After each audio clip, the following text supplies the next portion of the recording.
Um sujeito antenado com o século XXI e que nos dá enorme prazer. Gostaria da presença aqui lista, deputado federal, e o currículo dele acho que vocês conhecem tanto quanto eu. Então deixa eu chamar aqui o Fernando Gabeira.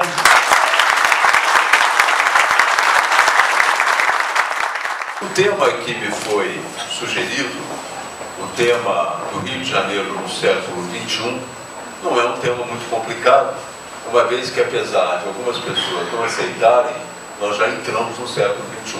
Nós já estamos no final da primeira década do século XXI. E vivendo alguns problemas que eu acho que nós, como moradores do Rio de Janeiro, do Estado do Rio de Janeiro, temos de nos preocupar. O primeiro deles é a estrutura econômica do nosso Estado. Nós somos hoje o produtor de 85% do petróleo no Brasil. O Rio de Janeiro tem 90% das reservas nacionais de petróleo. Há muitos países que dispõem do petróleo e não avançam como deveriam avançar. O petróleo nos traz três grandes problemas que nós vamos ter que equacionar nesse meio de século. O primeiro deles é o problema econômico, porque o petróleo, quando se instala numa região, quando ele se instala num lugar, ele tende, de uma certa maneira, a inibir as outras indústrias. Ele tende, de uma certa maneira, a captar a mão de obra, ele tende, de uma certa maneira, a elevar os preços, tende, de uma certa maneira, até, quando é o caso de um país, a elevar o câmbio. Então acontece, como muitos preveem, o que se chama doença holandesa. E essa doença holandesa, já conhecida na economia, prevê exatamente isso, que às vezes o petróleo inibe o desenvolvimento de outras atividades. E nós podemos evitar isso, porque no Rio ainda não está acontecendo isso. O petróleo pode e deve se desenvolver, algumas empresas ligadas ao petróleo vão se desenvolver, mas eu já sinto alguns sintomas desse problema.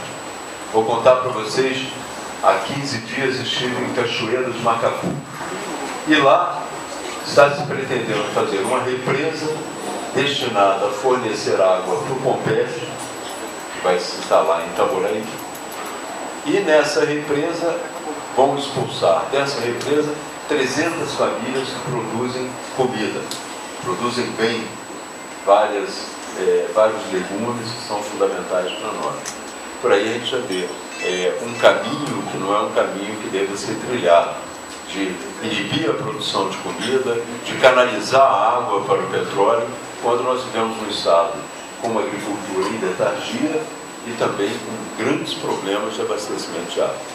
Mas existe um outro problema do petróleo que eu acho que talvez esteja em melhor condição que qualquer outro candidato em equacionar. Esse problema significa a segurança dos nossos oceanos. O petróleo, eu já assisti a muitos desastres com o petróleo. Houve um momento que eu me relacionava bem com a Petrobras e cada desastre eu me buscar em casa para nós acompanharmos.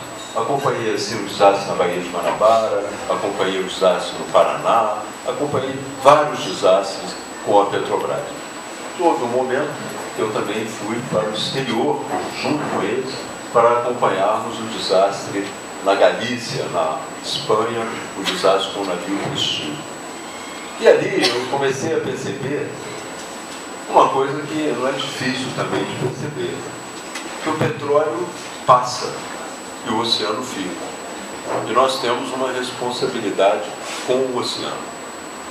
Naquele momento, já em 2003, formulei o primeiro projeto para garantir, pelo menos, os desastres com navios. Um projeto que prevê, que determina que os navios tenham um casco duplo. Quando se vazar o óleo, um casco, ele cai dentro do outro casco. Esse projeto até hoje não conseguiu aprovar, porque a indústria brasileira continua dizendo que ainda não tem tempo de se adaptar a isso. Mas surgiram outros desastres. Agora, nos Estados Unidos, há um desastre em curso, que nos leva a pensar muito. Esse desastre aconteceu com a plataforma da British Petroleum, uma plataforma chamada Deepwater Horizon, e ela está vazando óleo até hoje. E ali ficou bastante claro que a tecnologia para a exploração do petróleo é muito superior à nossa capacidade de regular essa tecnologia. Quando o Obama se viu diante do problema, ele falou, vamos assumir o problema e vamos dominar esse desastre. Chamou a Marinha Americana e falou, olha, vamos dominar esse desastre. E a Marinha disse para ele, olha, nós não temos condições de dominar esse desastre. Quem está melhor preparado é a própria empresa. Nós não temos a tecnologia da empresa, nem entendemos dessa tecnologia. Então ficou bastante claro que nós temos que evoluir muito em termos de normas, em termos de preparação, para fazer frente a esse tipo de desastre. E precisamos proteger os nossos mares. Não adianta nós explorarmos o petróleo e destruirmos, por exemplo, a indústria do turismo. Porque qualquer repercussão de acidente de petróleo vai diretamente na própria indústria do turismo, como acontece em Nova Orleans, está acontecendo em vários pontos nos Estados Unidos. Então, esse problema é um problema que precisa ser equacionado.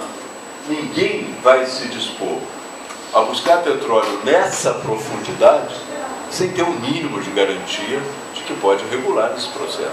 Porque senão seria, para que os senhores tenham uma ideia, nós vamos explorar o pré-sal numa área de 800 km de extensão por 200 km de largura. Só das espécies brasileiras desaparecendo, 56, 45 estão nessa área. É uma área muito sensível, essa área que vai de Santa Catarina até Espírito Santo, até São Paulo. Então, nós precisamos também, se queremos avançar no século XXI, precisamos dominar as normas e acompanhar com muita seriedade a exploração do petróleo. Mas existe uma terceira questão, que também nós temos que levar em conta, e que é fundamental para nós em termos econômicos, é que o petróleo, além de sujar, ele acaba, ele é não renovável. E o que vai acontecer com a nossa sociedade se nós não nos prepararmos para quando o petróleo acabar? Nós vamos viver na decadência? Essa questão é uma questão fundamental. O petróleo se instala numa região, ele monta a sua infraestrutura, quando ele pode sair e deixar a região com a sua infraestrutura, ele sai e deixa a região quase tão pobre quanto ele encontrou. Então, essa questão é uma questão importantíssima para nós. E por isso que também eu sou candidato ao governo do Estado do Rio de Janeiro. Que eu me preparei para tratar dessa questão do petróleo. E o Estado do Rio de Janeiro é um Estado petroleiro. A gente, quando diz isso, leva até um susto. Não é, de uma maneira geral, a ideia que a gente tem do Rio de Janeiro. Mas a realidade nos jogou nessa situação. O Rio de Janeiro é um Estado petroleiro. A sua economia depende do petróleo. É o petróleo que dita as normas do nosso crescimento. Então eu me sinto preparado para enfrentar essas duas primeiras condições e essa terceira, que é de preparar o Estado do Rio de Janeiro para que ele possa sobreviver de uma forma próspera e independente de petróleo.